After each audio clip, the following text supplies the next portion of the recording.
Так, сьогодні мусимо усунути дефект, що у нас на Теслі є. Поясню, камера тут у нас має два мікрофончика. Тобто, щоб ви поняли, от сюди прикладаю. Нема скрипу, правда, тут. А от сюди ближче до цього. А де? І скрип пропав зараза.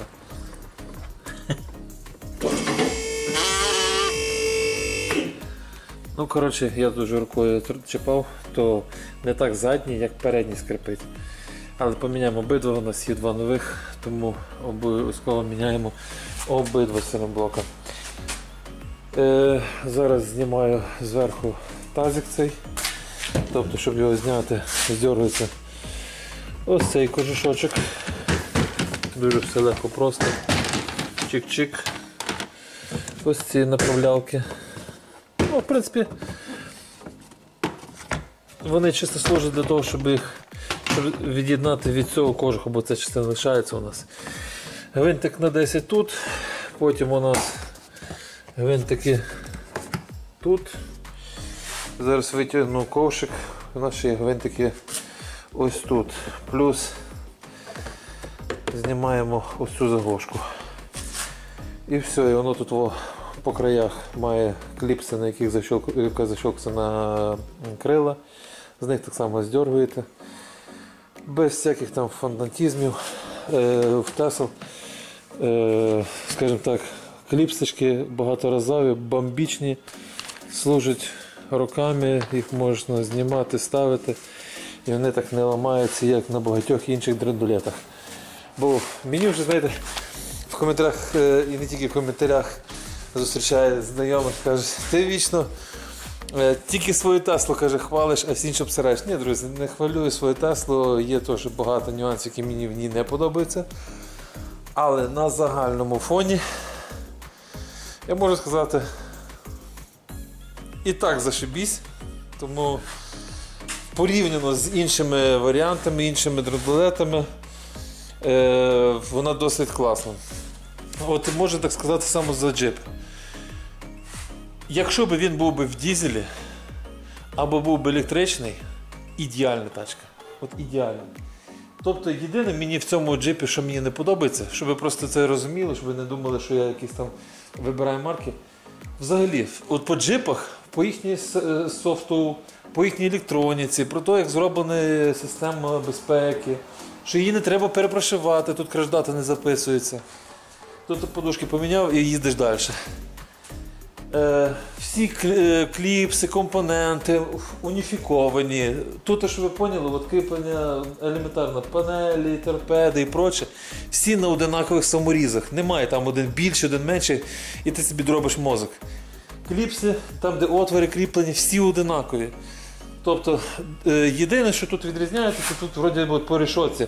Зверху одні винти, знизу другі винти. Хоча у них різьби одинакові, просто підторкси різні. Все, решта тут все уніфіковане. Верхні кріпежі під десяточку, все решта, двадцятка, все під двадцяточку торкси.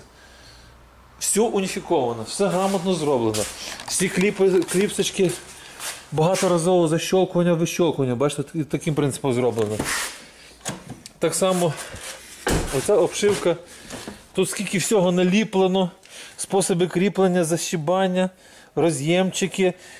Тобто, щоб ви поняли, вам треба зняти обшивку стелі, конектор один тут, конектор один тут. І це досить круто, тому що якщо взяти інші концерни, переважно, наприклад, японці і інша фігня, там без роз'ємів нема. Там, сука, все суцільне, ти виковириш, відриваєш, як хочеш. Ну, я на прикладі. Тобто, є японці, я їх ненавиджу, так само і французи. Їхній спосіб, розумієте, вдарилися в дизайн. От з дизайном у них класно. Ну, блін, конструктив – це люта біль така, що капець. Тут є і доступ для роботи, до всього є доступ, все крутиться, вертиться. Ну, блін, тут єдине, що прожорливі мотори. Єдине, от, що мені в цьому джипі не подобається, не тільки в цьому, і в Ренігаті, і в Компасі. Я вже не говорю за Черекеси. все класно, все прикольно зроблено, все продумано, конструктивно, гарне, функціональне, зручне. Ну, блін, прожорливе.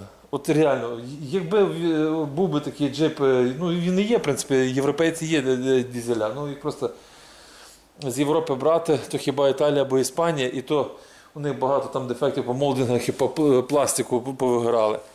Але по кузову вони хоча б будуть з Іспанії, Італії, вони живіші. Якщо ви берете, як постійно нас ганяють Нідерланди, з Нідерландів, що ви поняли, самі люті ведра. Все, що їде з Нідерландів, типу розказують, що там були чи в лізингу, хірізінгу, всі гнилюхи, ужасні гнилюхи. Піднімаєш на підйомнику, все поржавіли в соплі. Це ще гірше ржавіє, ніж у нас. Тому, а тим паче, якщо ти ще береш такі гнилюхи, як японці, чи навіть цей, ну, корейці, японці і корейці одинаково гниють. Коротше, Мазди, Mitsubishi, вся херня, яка їде з Нідерландів, це шлак, це вже повний шлак.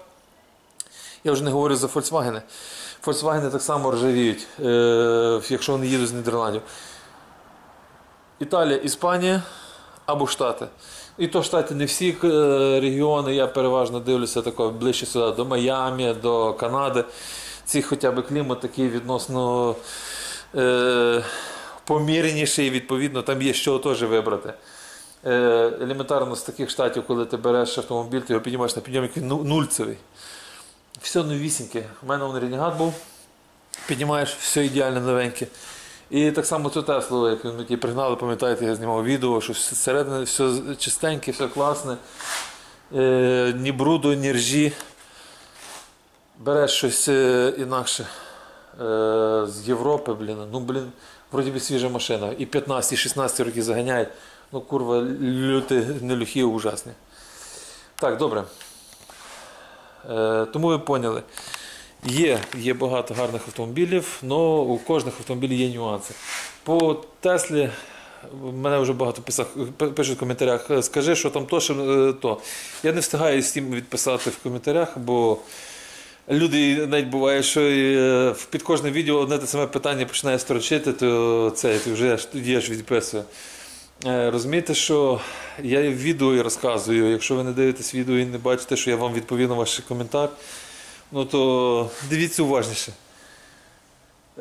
Що мені в ній не подобається? Мені не подобається безрамочність. Скажімо так, оце коли ти захлопаєш, воно брянкає. Приїзді воно не брянкає, воно гарно, все шумоізоляція, все бомба, бо воно заїжджає під цю рамку і воно не має куди брякати. Ну, іменно саме цей момент, коли ти захлопаєш, воно такого, я не знаю, відчуття якесь таке просто, типу, що захлопаєш, воно неприємне. Потім, як-не-як, троєчки, вони трошечки жорстковаті. Може, я вже просто привик, бо я їздив на інсігні, їздив на джипі. Ну, в принципі, на джипі ззаді їдеш теж як на тубуреці. Но спереді він, типу, якось файно м'яко йде. Це теж, типу, м'яко йде. Ну, все одно, хотілося б м'якше. Я після, наприклад, їзди на Мерседесі, реально від Мерседеса більше задоволення, але олдскульних Мерседесів. Ну, такі як Єшки, Ески, але ті старіші, наприклад, до 2005-2008 року. Все, що решта пішло, то вже пішли шлаки. Вже як почали ліпити гівно в машинах, то вже по сьогоднішній день штампують, десь не десь, і там всі там люди ганяються за 63-ми, відповідно вони ті порахуються краще. Все, що до реношними моторами і тому подібне, це такі шлаки, такі нікуди не їде і гримить все ще гірше, ніж вона. Ну і найбільший дефект – це от срані селемблоки, які люблять відриватися від втулок. Мені вже коментар писали, ти за того, що ти підняв, ніфіга. Вон з тої сторони підняв, щось не обірвалося. Ну, просто з тієї сторони важелі мінялися. З цієї сторони я просто жодного важеля не міняв. У мене ще є два селемблоки, ми знімали підрамник, знімали мотор. Відповідно, на двох ступицях, на одній, на другій стороні, є надірвані селемблоки. Тому спеціально купити селемблок, щоб їх поміняти. І от надірваний тут селемблок. Відповідно, він втулка в самій резині прокручується, і воно створює такий скрежет дебільний. І коли ти їдеш з тихоньким мотором і на всю вулицю у тебе як фіра скрипить, то якось аж стидно. Тому зараз ми ще ті бочоночні сильноблочки поміняємо. І тоді у нас слідуюча по черзі шкодівка, волонтерка. Є якийсь дефект, втікає антифриз кудись. Попросили подивитися. Ну і якщо встигну, і таке теж чудо є. Audi 80. Там проблема з переключателями, тому працюємо. Я зараз, скажімо так, щадяще намагаюся зараз їх випустити, щоб менше зацарапувати. От в такому стані, бачите, тут вода була всередині. І ось такий сильноблок. В ржавчині він ще й йорзався і тому скрипів. Точно така сама у нас ця сторона, бачите, вона там завертається. Це все діло у нас повідривалося від обойми зовнішньої, бачите. І хоч візуально він виглядав, типу, начебто ціленький, насправді він обірваний від обойми, щоб ви розуміли. Бо всі нагрішають на оцю, я зараз розпакував, хочу тут змастити це все діло, гарно свіжої смазочки набити. А тут сильноблоки однозначно поміняти. Можна, це як варіант економії, бо такий важіль коштує, ну, скажімо, іменно такий, набагато дорожче. Цей хоча б ми бюджетно відреставруємо зараз. Підіжмемо тут ще шариком, ну не шариком, з головкою, сильніше зажмемо шарово, щоб воно легше, ну, менш не так легко ходило. Наб'ємо смазочки і нові сильноблоки. Так, випресував ось такий номер запчастин, якщо комусь цікаво. Один, другий сильноблок. Запресовуємо. Так, люфтів нема, але сильно зажати не вдається, тому що у нас тут оболочка поліамідна. Тобто, хоч він тут алюмінієвий важіль, але всередині, де сама заливка, сам шарнір, він поліамідний. Я його трошечки підтиснув, щоб типу, його розтиснути всередині за рахунок власної оболонки. Але більше його тискнути не можна, бо можна роздушити, щоб уникнути, як то кажуть, травм і приколів, потім, щоб машина тут стояла і чекала важеля. Нема люфтів, це саме головне. На жаль, я той старий важіль, що в мене був на тій стороні, вже здав на металолом, щось я прогнав собі, треба було лишити, розібрати ось цю поліамідну основу, подивитися, якому там запасі цей алюміній, чи є там можливість типу, зробити якусь там фасочку і, наприклад, під реношні шарові. Бо в принципі тут реношна шарова мала би йти. Я його тільки не пам'ятаю, чи реношна, чи яка там має палець. Бо є шарові, які на закрутку на гайку. Але переважно в Рено Мегане, Рено Кліо от ідуть такого плану. Можливо, навіть і такий самий діаметр. Тобто, якщо б діаметр у нас підійшов би, то можна було б сюди ставити реношні, типу, присовувати шарові опори. Треба буде коротше прозондувати. Ну, напевно, вже ще трошки поїжджу, подивлюся, якщо буде десь люфтувати і там проявлятися якийсь стук в майбутньому, тоді важіль по-любому поміняємо, а цей буде у нас для опитів. То я ще прогнав собі, що я той важіль, що в мене був, здав на металолом. Алюмінієвий полишав. Просто треба було хоча б його розкорочити, подивитися його основу. В принципі, він теж алюмінієвий. Ось ця частина. Ну, не знаю, вроді би. Або він стальний, ні, він стальний. Він стальний. В принципі, якщо він стальний, то спокійно можна якусь там, якщо що, навіть зробити обойму зварну для шарової і її приварити. І зробити такі важелі на базі реношних шарових. Вони копійки коштують, перепресував і багаторазовий стане зразу важель. Ладно, головне зараз усунули, поміняли нові сайлентблочки, красунчики. Ну, надіюся, що ця фірма трошки жити буде. Якщо буде далі десь там якийсь період скрипіти, я вже на слідчий раз вже тупо розбирати навіть не буду, а пущу цей важіль в розхід на тюнінг. Тому якось так. Добре. Збираємо. Так, все, машинка зібрана. Тестувати газдиня моя їде. Вже скаже, скрипить, не скрипить. Ну то вже і ну вже не скрипить. Вона раніше скрипіла пекельно, зараз тишина. Все. Красота.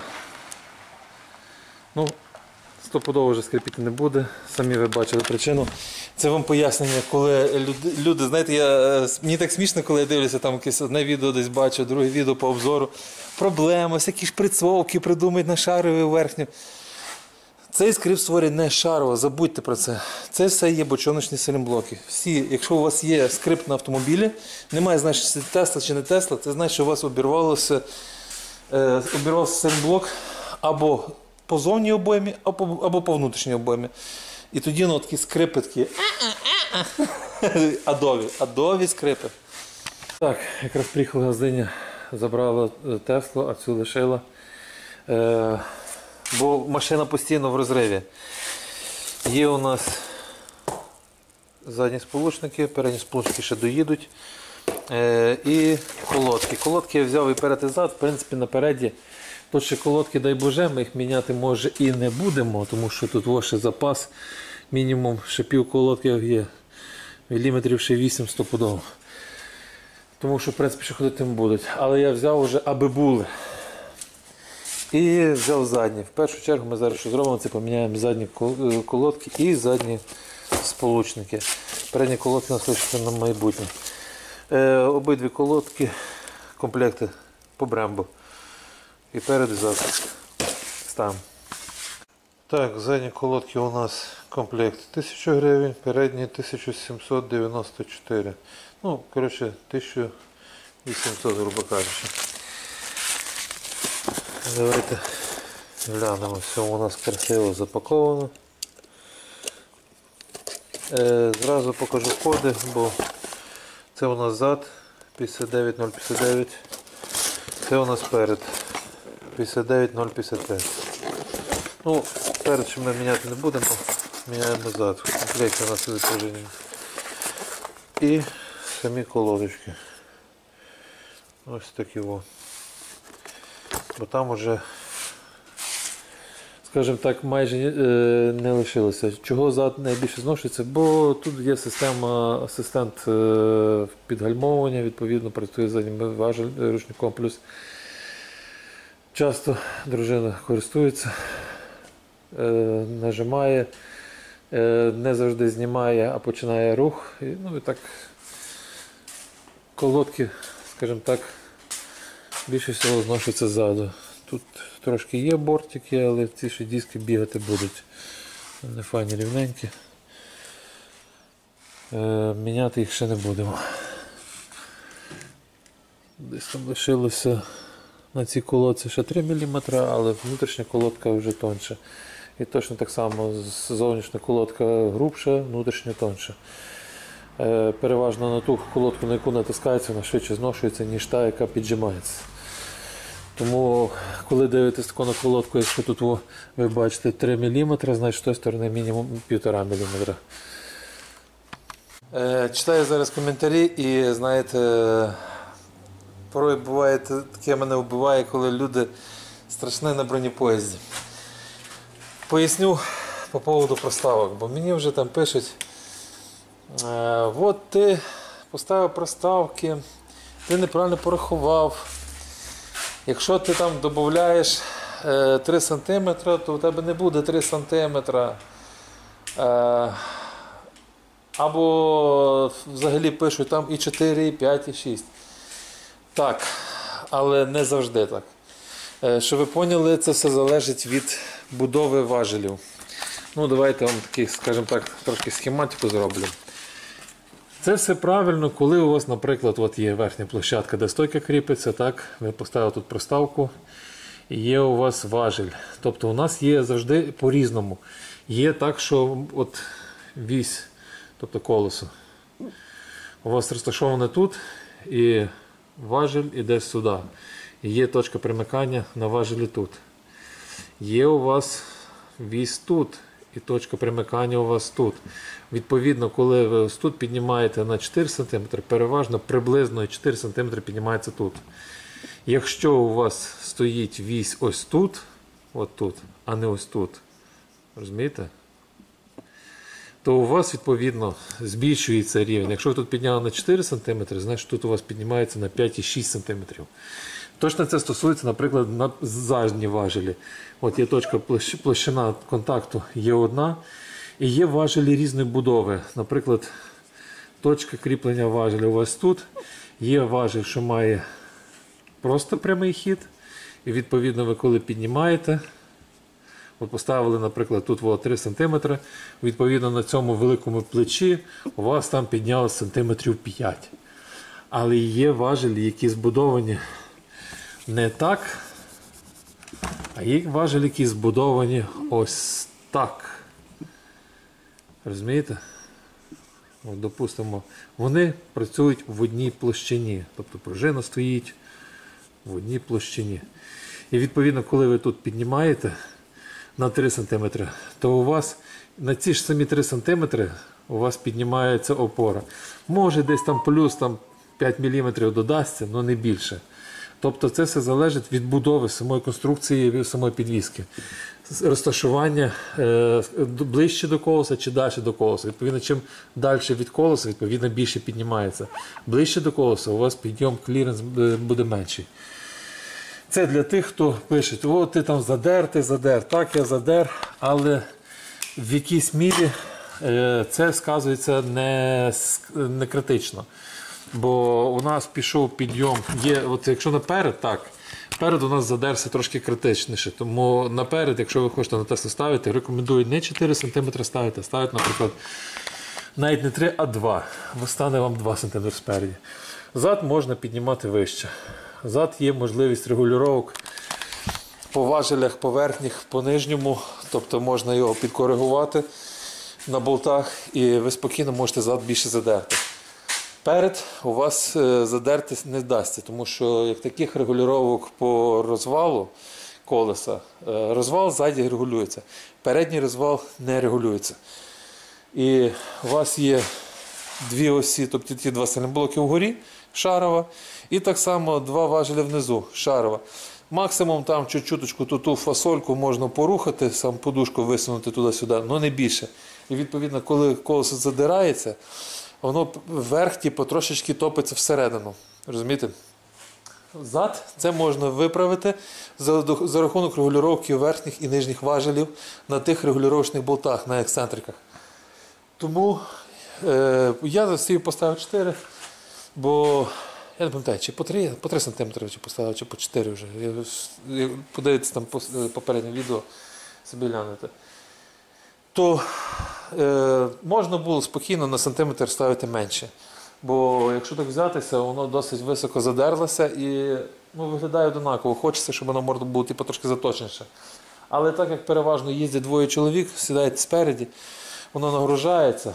Ну і плюс можна щось кинути всередину в багажне відділення спереді, поставити якесь навантаження. І воно все одно сядеться. Бо так чи не так, пружини передні м'якші за рахунок того, що ви поняли, вони ще відрізняються. Передній, задній привід відрізняється не тільки пружинами, і самими стойками. Тобто у мене стойка стоїть така пряма, з П-образним кріпленням. На повнопривідній версії у вас буде стояти стойка чуть-чуточку типу як коротша, але мати таку ніжку довшу. І на тій ніжці буде такий трохи вигин. Не знаю, якщо знайду фотку, то я прикріплю тут, як вони відрізняються, стойка така.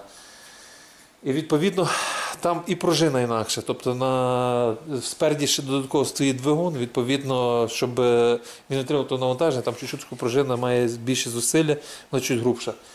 На задній привідній версії спередні пружини трошечки тонша. Тому вони по пружинах відрізняються, по стойках теж відрізняються.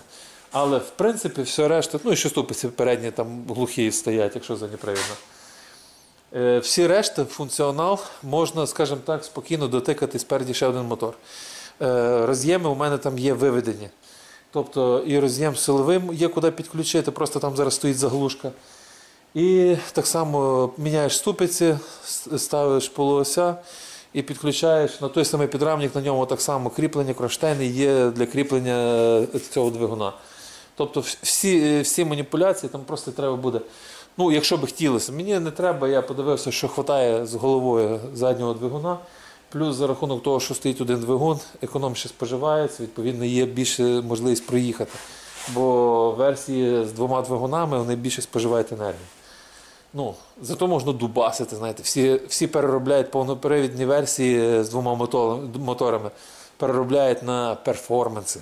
Є люди, які страдають, хочуть максимум взяти мощності і відповідно переробляють на перформанс.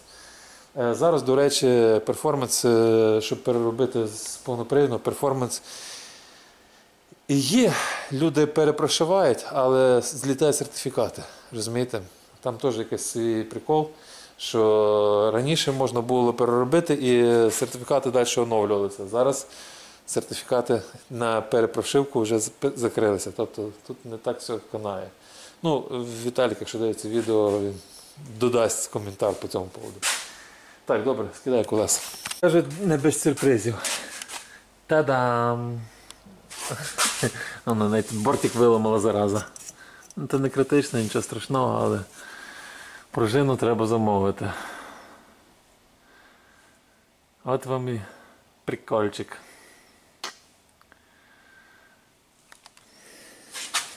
Лопнув виток, розвалив резинку і сюди пішов. Ну, машина день-день їздить, грузиться, тому нічого дивного.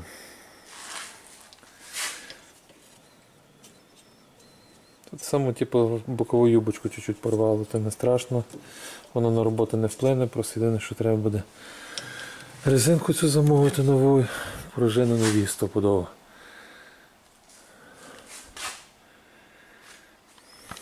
Так, пружини я зразу замовив. Я сподіваюся, на завтра на ранок привезуть. А вже амортизатори будемо замовляти. Я не хочу будь-які ставити. Є мелі, але багато в моїй практиці є, що мелі роблять, знаєте, 50 на 50. Дуже багато підробок. Не знаю і постачальник, який за оригінал може привезти. 1600 з копійками, але типу, франківську наявності, що можуть привезти. Ну, я все ж таки ставив сакс спереді і хочу сакс так само поставити ззаді, бо на інсігнії йдуть з заводу сакси по оригіналу. Просто я поставив сакси без цих клапанів, але так само з клапанами йдуть сакси. Відповідно, так само хочу сакс поставити ззаді. Купу років сакси ходили.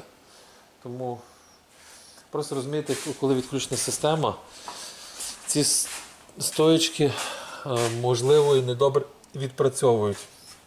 Тому я хотів би їх поміняти. У мене вже ці відбойнички, пильнички нові є.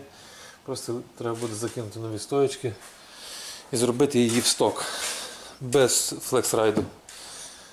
І вже тоді посиджу, побавлюся з кодіровками, аби якось відв'язати. Просто стоїть питання, чи не прийдеться шукати прошивку, бо, розумієте, якщо в прошивці вказано, що типу, тут має бути обладнаний системою підвіски FlexRide, значить воно буде в прошивці висіти. І відповідно кодіруйте, не кодіруй, відключай, не відключай, воно все одно буде тобі цю помилку викидати. Тому треба буде з цим побавитися. Так, Opel.com ми вже трошечки починаємо вивчати, бо в мене там як такого досвіду з софтом, таким як в Opel.com у мене хромає, скажімо так, в цьому питанні, але вже певні функції я вже почав на ньому відкривати, і навіть на магнітолі я вже відкрив можливість підключення відеосигналу. Тепер ще треба буде поставити камеру, зняти роз'єм там і спробувати під'єднати задню камеру. І тоді подивимося, чи буде працювати, чи ні. Ну, але це вже якось в інших відео. Працюємо. Так, залетіли заколодочки, направлялки вимив, промастив, все чотенько, точно так само. Ось тут направлялки теж обслужені. Звичайно, що не нові пильники, пильники треба замовляти, але бігати буде. От колодочки тепер у нас нормальок. Сполучники, виявляється, прийшов тільки один. Там в коментарях мені написали замовники, верніше постачальники, замовники, що 9 числа ще відправиться друга. І виходить, цей сполучничок задній у нас тільки один. Ладно, поставимо його разом з тим, що прийде. Завтра прийдуть пружини, вже там буде знімати, легше буде крутити. Відповідно, цей поставлю сполучника, який доїде, тоді потім поставлю той, що другий. Так само резинки теж немає в наявності. Резинки ми підкладемо, бо будемо все одно стягувати потім ті пружини, коли будемо ставити амортизатори, відповідно підкладемо вже тоді ще пружинки. Підпружинки це ті прокладочки резинові, щоб пружина не скрипіла. Бо є такий нюанс, коли метал до металу, пружина потирається, шуркає, і з-за цього часто якраз ці витки нижні ламаються. Так, зараз я тоді автомобіль приопускаю, щоб я ніколи не зберігаю автомобіль на витягнутому догори. Тобто зробив роботу, приспустив і так залишаю до ранку. Зранку приїде запчастини, пружини на ранок мають бути. Ну і для початку хоча б пружину поставлю, бо жінка без машини не може. І треба, щоб вона була транспортабельна. Відповідно, зранку приїде пружина, поміняємо пружини і вже вона буде їздити. Ну і на завтра у нас трошечки культурно-розважальна робота. Відповідно, на завтра у нас робота ніяка по автомобілю вестися не буде. Якщо буду щось знімати завтра, ми плануємо з'їздити на рибалку хоч раз у житті. Я за останніх 3 чи 4 роки не був на рибалці взагалі. Рахуйте, до війни не було як, і плюс війна зробила свої корективи. Відповідно, стелю забрали на обшивку, перешивку, сказали, що орієнтовно на вівторок буде готова. До речі, людина, яка приїхала по обшивку, виявляється мій знайомий. Так що має бути все на вищому розряді. Добре, якось так. Завтра ще подивимося до того автомобіля після того, як приїде пружина. По крайній мірі, у нас там ще по дрібничках буде робота. Якщо щось буде цікаве, дозніму. Наразі якось так. Всім дякую, хто дивився. Всім па.